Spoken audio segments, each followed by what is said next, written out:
Robin Hood Radio presents Stage Right or Not with Michele Willens. Michele is a longtime journalist and herself is a published playwright of several theatrical works. She's a frequent contributor to the Huffington Post, Daily Beast, and the Atlantic websites. Another opening of another show. Well, things remain on the slow side on Broadway. Last week's numbers were released. Average ticket price, unless we're talking about the usual top five, is about $100. Though, as I always say, go to a TIX booth or go to the theater the day of, and there is almost always something surprisingly available. Now, as for those numbers, the top five by last week's gross is The Music Man, as usual, almost $3 million. Hamilton, $2.2 million. Lion King, about the same. Into the Woods, that's the Encore's revival. That's just up for a limited period. Almost $2 million, and Wicked still there, almost $2 million. The bottom five were The Kite Runner, POTUS, Chicago, Mr. Saturday Night, and Come From Away. Of those productions, POTUS is closing soon. Not a very successful run, you have to say. Come From Away has nothing to be embarrassed about. It's been up for years and is on the road and was made into a movie. Mr. Saturday Night paid the price for having only one star and its creator that people would pay to see. Even Music Man has two. Big names. Well, the show to worry about, I would say, is Kite Runner. Middling reviews. It proves that a great book does not necessarily adapt to stage. And dramas in general have trouble finding audiences. So, speaking of trouble, with a capital T, there is some brewing on Broadway behind the scenes. A union representing many who worked on the recently closed musical Paradise Square is seeking to enforce an arbitration award that was agreed upon in May, apparently.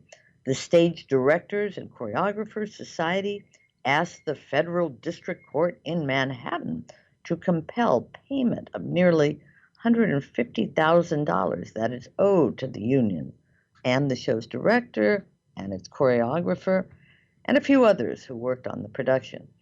Inside baseball here, yes, but Paradise Square was the first production in years to come from controversial producer Garth Drabinsky.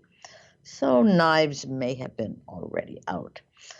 And speaking of legal actions, Netflix has sued the team behind the unofficial Bridgerton musical, claiming that the lyricist-composer duo infringed on the TV show's intellectual property. The team staged a for-profit, sold-out recent show at the Kennedy Center in Washington, D.C., without Netflix's permission. Well, the lawsuit also, which was filed last week, also said that the producers also promoted merchandise about Bridgerton and has future plans for the show. Now, Bridgerton, of course, was one of the most successful series of the last few years from the mega producer Shonda Rhimes, so we'll see how that one plays out. Other news, in your neck of the woods, the Barrington Stage Company announced that Alan Paul will be the company's new artistic director. He is currently the associate artistic director of the Shakespeare Theater Company in Washington, D.C. We keep mentioning that. And he will succeed Julianne Boyd, who is retiring at the end of the 2022 season. She's led the company for 27 years and by all accounts has done a remarkable job.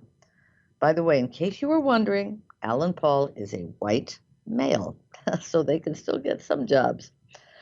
I mentioned the Kennedy Center in D.C. before. Well, that might be the place to be in the next few months. The Prophet is apparently a beautiful piece about Frederick Douglass. It's just open and is up through this month, if I can get there, and I think I will. I'm going to see it. There's also a short-run encore-style production of Guys and Dolls set to perform in October.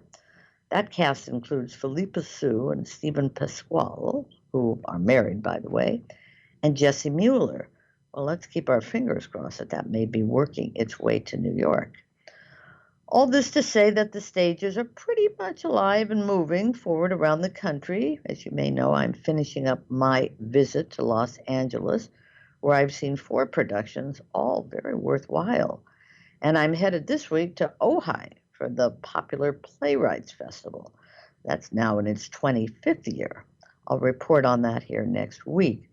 But that's where many writers, those who are accepted after a grueling submission process, get to see their works performed with fine actors.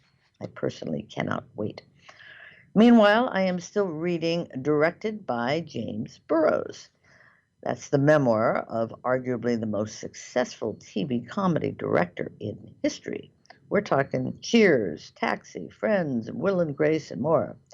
But he started on stage and discusses how that shaped his career and the differences between the mediums. For example, he writes, "I believe this is all due to my training from the stage. In theater, you have people walking across one another, and that kinetic movement keeps the audience engaged. In TV, cutting from one actor to another serves the same purpose." Speaking of directing, I listened to a podcast called The Joy of Leadership, in which Felicia Rashad was the guest. Now, she, of course, was a TV star for years and then moved to the stage. She won a Tony this very season, by the way. And now she does a lot of directing herself. Her own advice: have people around you who may know things you may not know. But most important is working with people who buy into your vision, though I leave room for their ideas that I may not have considered. Probably good advice for any profession. Finally, back to reading for a moment. Another new autobiography, this one by Mary Rogers, she's the daughter of Rogers and Hammerstein, is next on my list. The review in the New York Times claims, "I've never read one more entertaining and more revealing.